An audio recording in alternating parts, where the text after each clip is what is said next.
pour WeChat, soumis à la double contrainte de leur conservation, inestimable, et de leur discrétion, indispensable. Je parle des correspondances entre amants illégitimes. À ce besoin de laisser une trace, s'ajoute une vertu générique propre à la correspondance, conjurer l'absence, vertu particulièrement précieuse dans les correspondances d'amants qu'éloignent l'un de l'autre l'impossibilité sociale d'une vie commune et que tétanise l'obligation du secret. D'où la ferveur des grandes correspondances d'amants illégitimes, Abélard et Héloïse, Diderot et Sophie Voland, Zola et Jeanne Rosereau, Simone de Beauvoir et Nelson Algren, jusqu'aux lettres donc, adressées pendant 40 ans par François Mitterrand à Anne Pinjot, doublées pendant 7 ans d'un journal illustré pour elle, composé de collages et à elle adressés. Il y a 2 ans, la parution de ces 2 ouvrages a défrayé la chronique. Une partie de l'opinion s'est émue de cette publication, dans la mesure où il s'agissait d'amours adultères, qui plus est celle d'un président de la République, réputé pour ses nombreuses conquêtes, et dont la double vie a donné lieu à un secret d'État. Pour qui ignorerait cette histoire, en voici les grandes lignes. Anne Pinjot est la fille d'amis de François Mitterrand, qu'il fréquente lors de ses vacances dans les Landes, au début des années 60. Leur liaison commence lorsqu'elle monte à Paris, étudier les arts décoratifs, puis le droit. Elle a alors 19 ans, lui 46. Très intense, entre 1964 et 1970, c'est l'empant du journal illustré, cette relation secrète connaît plusieurs crises. Anne sait que François ne quittera jamais sa femme. À cette époque, après avoir été ministre, il est député de la Nièvre et arrive au second tour de l'élection présidentielle en 1965. Donc c'est cette époque-là dont il est question dans les lettres. Dans les lettres que je vais vous citer, il ne les écrit pas au moment où il est déjà président de la République. C'est au moment où il est encore député de la Nièvre, puis candidat à l'élection, candidat malheureux à l'élection présidentielle en 1965. À l'approche de la trentaine, Anne, qui a déjà tenté de mettre fin à cette relation à plusieurs reprises, et a gagné son indépendance en devenant conservatrice des musées, vous savez qu'elle a exercé au musée d'Orsay, met en demeure François Mitterrand non pas de divorcer, ni même de lui être fidèle, mais de lui donner un enfant. Mazarine naît en 1974, Mitterrand a alors 58 ans, les 2 familles ne se rencontrent jamais, Mitterrand maintenant entre les deux une étanchéité parfaite, dont se ressentent les lettres et le journal, où il n'est jamais question de sa famille légitime. Lorsqu'il est élu président de la République en 1981, l'existence de Mazarine, 7 ans, devient son talon d'Achille. Pour la protéger, il l'installe avec sa mère à la résidence de l'Alma. La presse le sait, mais n'en dit rien. Et la révélation publique du secret assumé se fera finalement en 3 temps. Premier temps, la publication dans Paris Match en 1994 avec le consentement tacite de Mitterrand d'une photographie prise par un paparazzi de lui en compagnie de sa fille qui vient d'intégrer Normal Sup. 2 ans plus tard, à l'initiative de sa veuve, Danielle Mitterrand, l'apparition des 2 familles côte à côte à la cérémonie télévisée de l'enterrement de Mitterrand.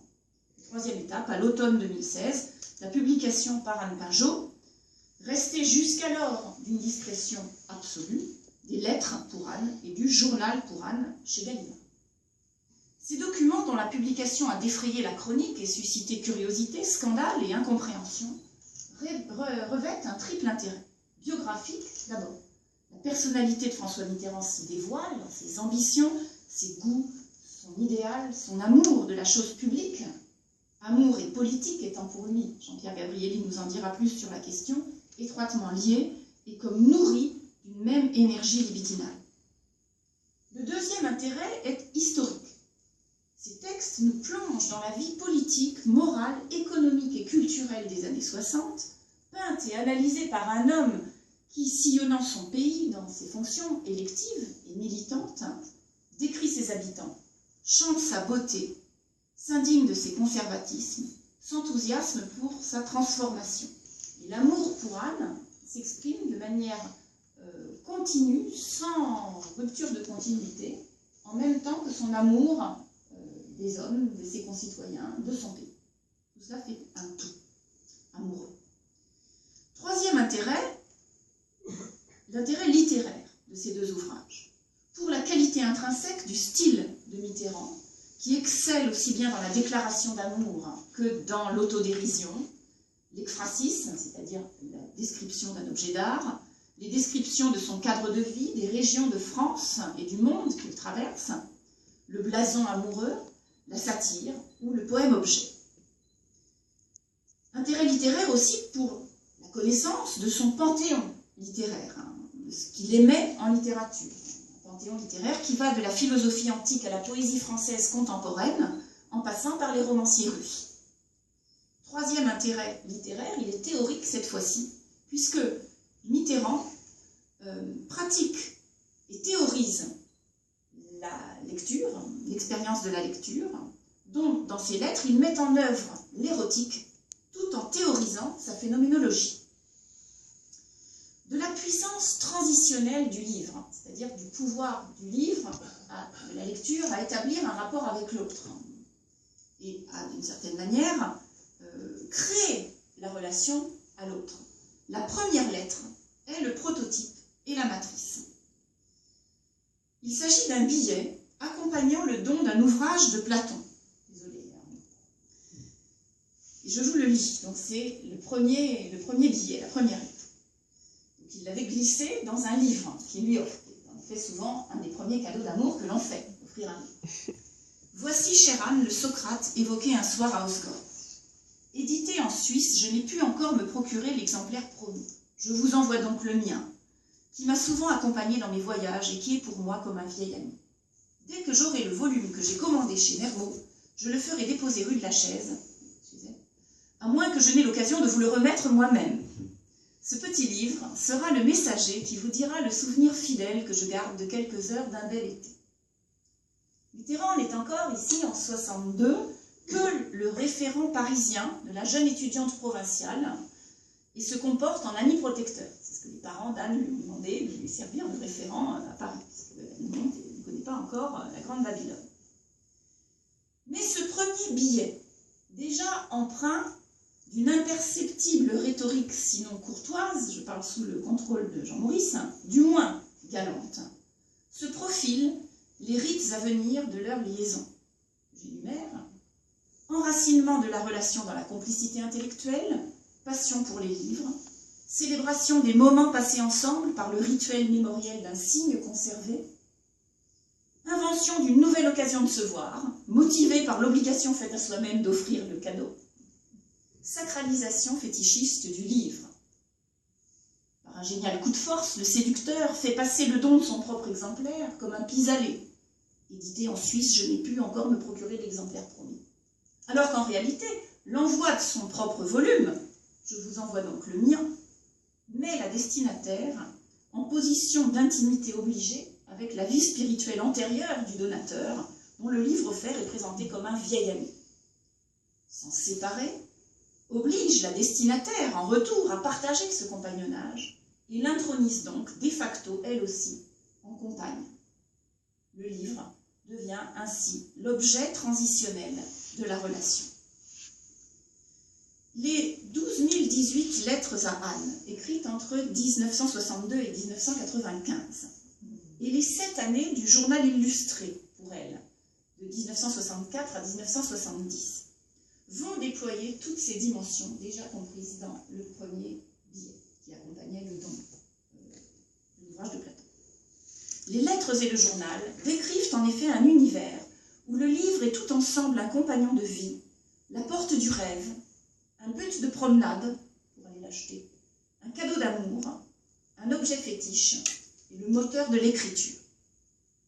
Adressés à une destinataire qui leur donne existence par la lecture qu'elle en fait, les lettres et le journal répondent ainsi à la question que posera Jean-Pierre Marcos demain, « Qui j'aime en toi ?» Réponse que l'on pourrait formuler ainsi, pour ce qui les concerne, enfin pour ce qui concerne Mitterrand. J'aime en toi celle qui, ayant partagé mes lectures, a donné corps à ma vie spirituelle et qui fait de moi un écrivain parce que tu acceptes de lire ce que j'ai écrit pour toi. Dans le sillage de Montaigne, Mitterrand considère le livre avant tout comme un secours, un bon compagnon. Le partage du livre avec l'autre a pour préalable le ressourcement de soi-même dans la lecture solitaire. Mes livres me font douce compagnie. Je récite Pascal à haute voix. Pascal est au sommet de son panthéon. Il le lit, le relit, le cite. Sa lecture l'accompagne à l'approche de la mort. Dans l'une de ses dernières lettres, il dit avoir relu la pensée du roi sans divertissement et cite 2 autres pensées dans sa toute dernière lettre, écrite 4 mois avant sa mort. Le compagnonnage des livres donne lieu à 2 formes d'appropriation privilégiées. La première appropriation est mentale. Il s'agit de l'apprentissage de poèmes et de passages de prose, récités à lui-même et récités à l'autre.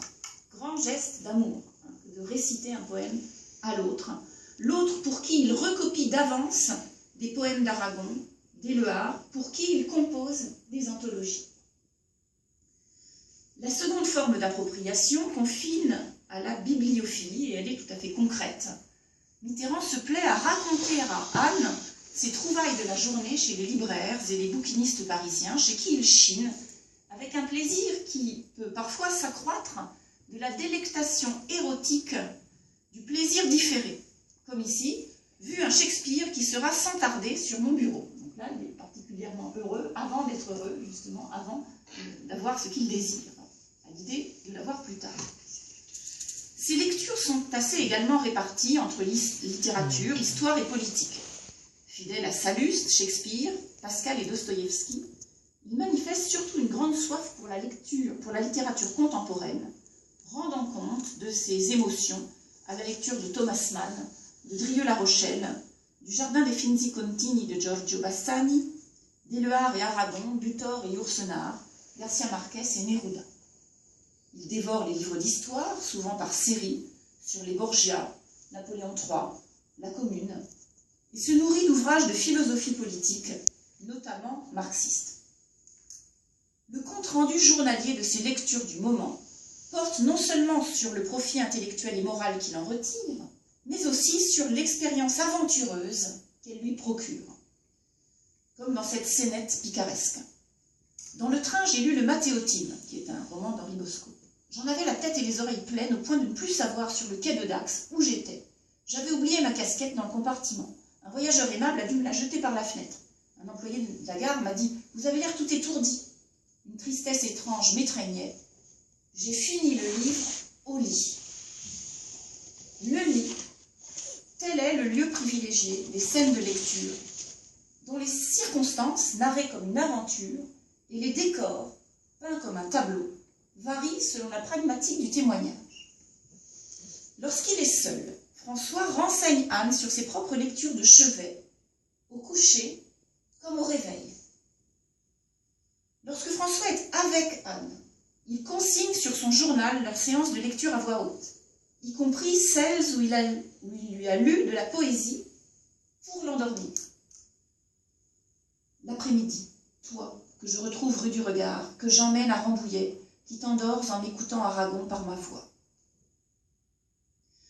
Lorsqu'il pense à ce qu'elle peut bien faire loin de lui, les lectures de chevet d'Anne absentes participent même de l'autosuggestion érotique. J'imagine une robe jetée, un livre entrouvert, des souliers de balles dispersés, une figure enfouie dans l'oreiller, un bras replié, des cheveux délivrés, bref, l'image du désordre. Vous l'avez entendu, indice d'un endormissement insensible sous l'effet de pensées vagabondes, n'ayant pas laissé le temps à la lectrice de fermer complètement le livre.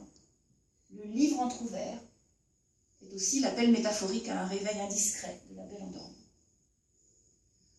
Dans tous les cas, rendre compte de ses propres lectures de chevet, se remémorer ou imaginer l'autre, lisant pour s'endormir. La scène de lecture au lit est présentée comme une expérience doublement transitionnelle, de la veille au sommeil, par l'endormissement, d'un esprit à l'autre, par la télépathie. Cette nuit, tu m'as visité, mon âme bien-aimée. Couché tôt parmi mes livres, mes images, mes signes, j'ai lu, puis j'ai rêvé, éveillé, dormant, plongeant dans la nuit des racines profondes. Les livres ouvrent l'esprit du lecteur au sortilège de la nuit, par exemple la visite de l'autre en rêve. Ils participent d'un décor rituel, celui du chevet, construit par François comme un autel. Alors, je n'ai pas fait exprès, ça revient, où à part le livre, veille un autre bon compagnon, la photo d'Anne.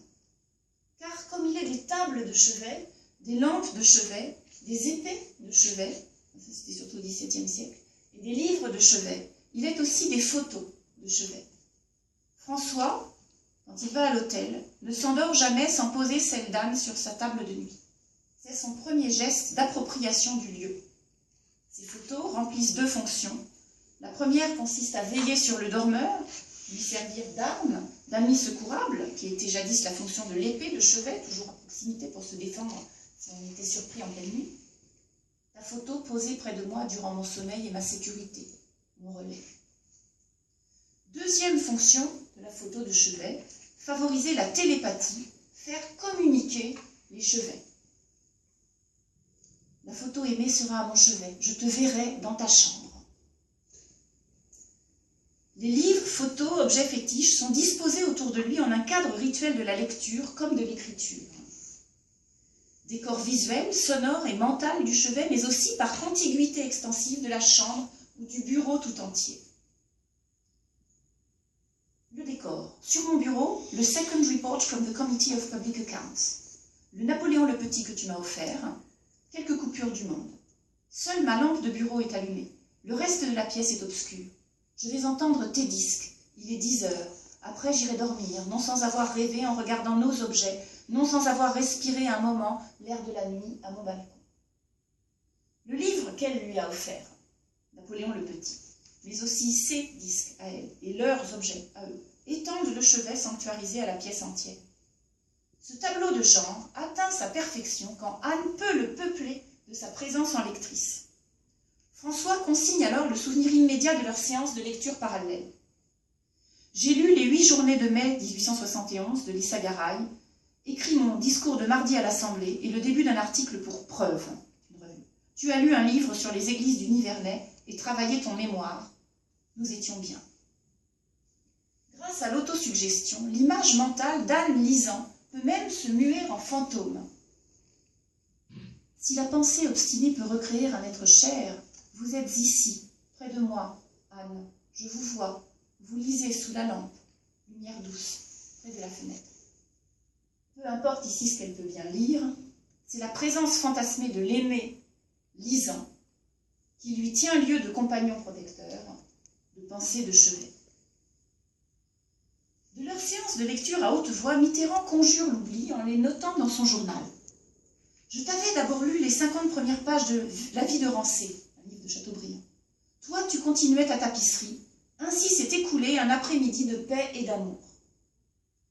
Ou bien il évoque le souvenir lointain d'une lecture faite à l'autre, qui l'invite à son tour à la relecture fétichiste de leur anthologie partagée.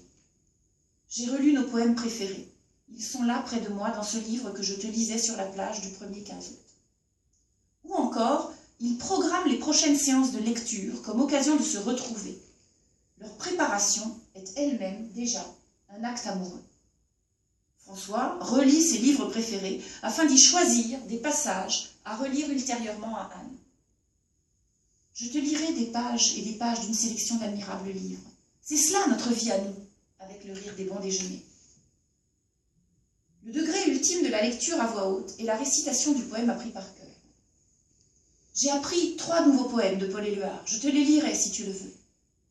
Apprendre par cœur, c'est se donner les moyens d'emmener en soi partout son livre de chevet, sans avoir besoin de le transporter, et de le partager à la demande avec l'autre, d'âme à âme, se l'étant approprié au point d'en devenir par la voix le diseur, l'acteur, le nouvel auteur. C'est un des points auxquels on reconnaît en Alain un lecteur et amoureux et un amoureux lecteur. Il a toute une bibliothèque qu'on connaît en lit par cœur. Ah si, c'est tout ça. Il nous en a encore fait la démonstration. Ces séances célébrées, remémorées et attendues, où la lecture est aussi prélude à une union des corps, amorcée par le passage du texte des lèvres de l'un à l'oreille de l'autre, relève d'une union quasi mystique. Cette mystique s'étend à un autre rituel, le don du livre, par lequel on s'invite en pensée au chevet de l'autre, chez lui, où l'on n'est pas. L'achat de livres pour l'autre chez les libraires et bouquinistes constitue un but de promenade, solitaire ou à deux. Ainsi, François s'apprête à acheter pour Anne les Pensées de Pascal, qui sont son propre bréviaire, dans un exemplaire vu chez un libraire. J'ai l'intuition que ce livre est à toi, qu'il est fait pour toi, qu'il te sera secours, joie, méditation. Dès la 4e lettre qu'il lui adresse, à l'époque où il n'est encore que son référent parisien, il lui envoie l'édition originale des Justes, qu'il a spécialement recherchée pour elle, façon de célébrer une représentation de cette pièce de Camus dans un théâtre de société où il l'a applaudi dans le rôle de la grande duchesse. L'offre du livre est l'un des premiers gestes de séduction. Il amorce la constitution ultérieure d'une bibliothèque rendue commune par sa duplication au logis, sinon au chevet, de chacun des amants séparés. Plus précieux encore, le don du livre est parfois celui de son exemplaire à lui, livre unique, qu'on ne pourra dupliquer, qu'il lui sacrifie donc. Par métonymie, il vaut comme don de soi à l'autre, donc comme déclaration voilée, d'où l'audace du premier envoi de son propre Socrate. Il faut croire que la tactique fonctionnait, puisque le séducteur réitère la manœuvre quelques semaines plus tard, encore au tout début de la relation. Voici un Lucien Leven, le premier Stendhal que j'ai possédé. J'avais 20 ans. Donc là, à l'époque, il en a 46. Je l'ai lu sur la plage de Royan. Les autres éditions dont je dispose sont en 2 gros volumes, ou 3 petits, ou 4. Je pense que cet exemplaire-là, en 2 tomes, pas trop encombrants, sera pratique pour vous. Et je suis heureux qu'après m'avoir révélé tant de richesses, il soit entre vos mains. Offrir le livre compagnon de ses 20 ans à une prochaine conquête, qui a à peu près 20 ans ici, c'est lui donner symboliquement accès à son passé, dont elle ignore l'essentiel, où elle n'était pas présente, et lui signifier, sans le dire, que ce livre, parce qu'il le destine à elle aujourd'hui, les destine pour toujours, lui à elle, elle à lui. Cette vertu fétichiste du livre donné comme du livre reçu, métonymie de son donateur ou de sa donatrice, Mitterrand l'étend à toute lecture. De proche en proche, pour lui, lire et aimer, c'est tout comme. Pour 4 raisons. D'abord, parce que dans ce qu'on lit, c'est l'autre qu'on trouve. Il le dit, il écrit « Je lis des livres où tu es ». Ensuite, parce que la lecture elle-même est un carburant de l'amour. Je lis L'homme à cheval, un roman de Drieux La Rochelle, qui me plaît beaucoup. Je pense à toi, je te désire fort, je t'aime encore plus fort. Aussi parce que la proximité physique des livres invite au rapprochement des corps. Tes livres, tes objets, le charme des choses, toi. Nous nous sommes étendus près de l'autre, nous n'avions rien prévu. Enfin, parce que la possession du livre est la métaphore de la possession de l'autre, intégrée à son univers familier. Je te voudrais objet, bibelot, lampe, image. Je te voudrais livre, vitrail. Je te voudrais femme, ma femme, mon amour, là, oui, là. Entre je te voudrais objet et je te voudrais ma femme, vu les circonstances, il fallait bien de l'intelligence à Anne Pinjot, et elle n'en manque pas, pour prendre cette déclaration d'amour comme un compliment. Le livre qui réunirait objets, bibelots, vitraux et images fétiches de leur amour, Mitterrand l'écrit lui-même, parallèlement aux lettres. C'est le journal pour Anne. Cas rare de journal adressé écrit par un homme. Les sociologues de la littérature ont remarqué que les journaux adressés, c'est-à-dire pas le journal intime qu'on écrit pour soi seul et qu'il est interdit à quiconque lire, mais un journal qu'on écrit pour quelqu'un, la plupart du temps, une très, très forte proportion de ces journaux adressés sont écrits par des femmes. On a avec Mitterrand un cas très rare, assez rare, le journal adressé écrit par un homme. Son journal pour Anne constitue, comme pour Montaigne ses essais, une écriture de chevet. À la différence des lettres, chacun des 7 cahiers de ce journal reste d'abord avec lui, l'accompagnant partout, même en voyage, et n'est délivré à Anne qu'une fois ses pages toutes remplies. Je crois qu'il a fini le carnet, il le donne à Anne, il en commence à nouveau. Il fait office, lui aussi, d'objet transitionnel comblant l'absence de l'aimé, comme un doudou tient compagnie à l'enfant esselé. J'ai continué le journal, ce qui est pour moi une façon que j'aime d'être avec toi. Comme pour les lettres, il l'écrit volontiers depuis son lit. Je t'ai écrit le matin, puis le soir, dans mon lit, par une nuit remplie du bruit de la tempête. La mer tonnait tout près de la maison. Moi, j'étais heureux sous ma lampe, avec ta photo qui me souriait, tandis que je te racontais ma vie. Enfin, et ce sera mon dernier point, ce journal, parce qu'il est illustré, renoue avec la tradition des albums personnels, ces musées de soi. Celui-ci est aussi un musée de l'autre et de la relation. Il est composé à partir de sources diverses, dont le collage fait sens par contraste, illustration ou confrontation, et transforme le matériau brut en ready-made. Morceau de carte Michelin.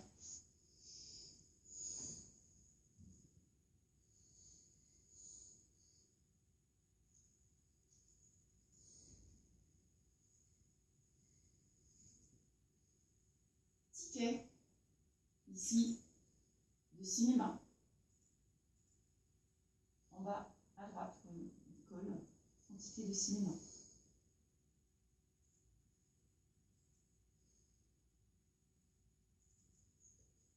Vous avez fait celui-là? Ticket de théâtre. On va aller voir Jules César, dans l'adaptation de Maurice Clavel. On a un autre ticket, c'est aussi de théâtre. En bas à gauche, c'est au théâtre Sarah Bernard.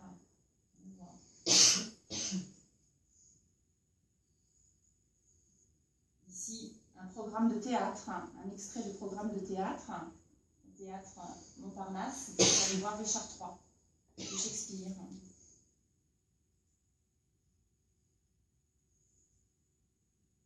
Alors là, il l'a conservé pieusement.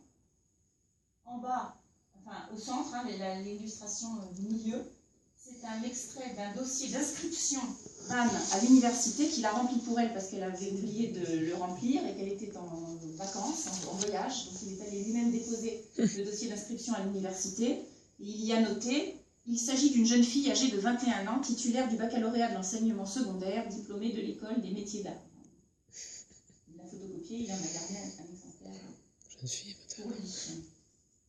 Des fleurs séchées, ici un œillet, en bas, à droite.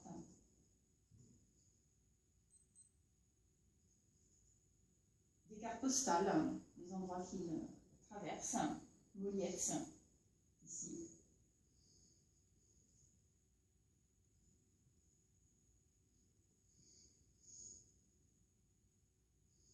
Autre carte postale, là. On la voit, et c'est très très rare, qu'on ait ici cette photo d'elle à cordes, un tout petit, qui fait vraiment exception. C'est la seule photo d'elle qu'il y ait dans tout le journal. Des portraits picturaux aussi, ou photographiques. Des grands hommes qu'il admire. Alors il y en a énormément, je vous en donne seulement quelques exemplaires. Ici, Dostoïevski.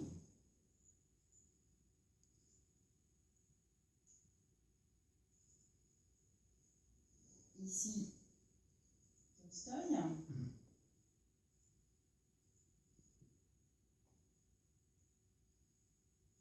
Des grands hommes qu'il admire, par exemple César Borgia, des grandes femmes aussi qu'il admire, par exemple ici, Sophie Scholl, et je le cite, vous savez qui c'est, mais voilà ce qu'il en dit à côté, étudiante allemande décapitée en 1943 parce qu'elle aimait la liberté et l'honneur, dont il compare les yeux baissés au regard d'espoir de Monica Vitti.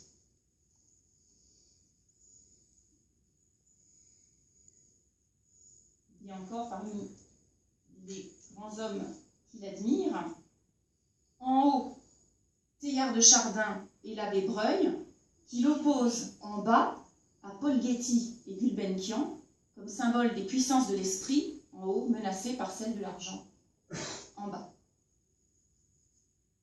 Il y a aussi, bien souvent, des articles d'actualité dont il est le héros, qu'il a découpé dans les journaux où on parle de lui, des lettres ouvertes, comme par exemple la lettre ouverte publiée dans la Dépêche du Midi en 1964, « Pourquoi j'ai demandé la nationalisation des usines d'assaut ?» ou bien des articles d'actualité qui ne le concernent pas, sur des sujets parfois fantaisistes et divertissants, telle cette polémique médicale sur le prétendu rapport inversement proportionnel de la taille de la poitrine et de l'intelligence chez les femmes. Photo aussi d'œuvres d'art antiques qu'il admire, avec leur description à côté. Portrait d'œuvres d'art comparées à Anne, telle cette Vierge de Bellini, à laquelle il trouve des ressemblances avec Anne, ou burlesque, comme ici, sa comparaison de lui-même en vache avec elle en jeune fille de bonne famille.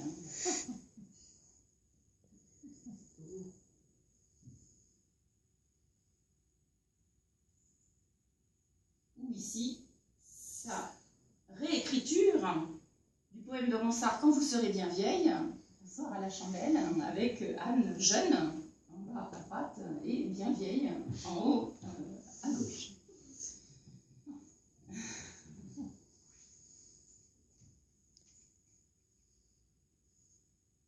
Aussi maladroits soient-ils, avec leurs morceaux de scotch jaunis par le temps, ces collages participent d'une tentative dont je ne sais s'il faut l'appeler romantique ou surréaliste, de faire de sa propre vie une œuvre d'art, en se montrant exigeant avec soi-même.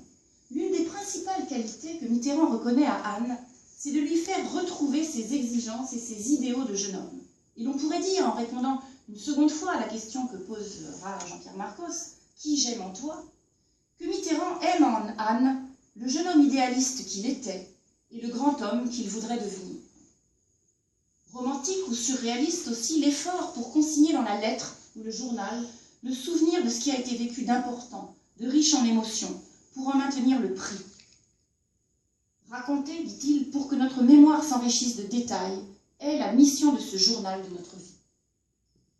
Mais l'élaboration de ce livre en sanctuaire finit par faire concurrence à cette relation même qu'il célèbre. C'est pourquoi les effets d'ornementation rhétorique et visuelle sont réduits à néant. Le jour où, pour son anniversaire, Anne lui écrit enfin « Je vous aime », après 2 ans d'une cour assidue.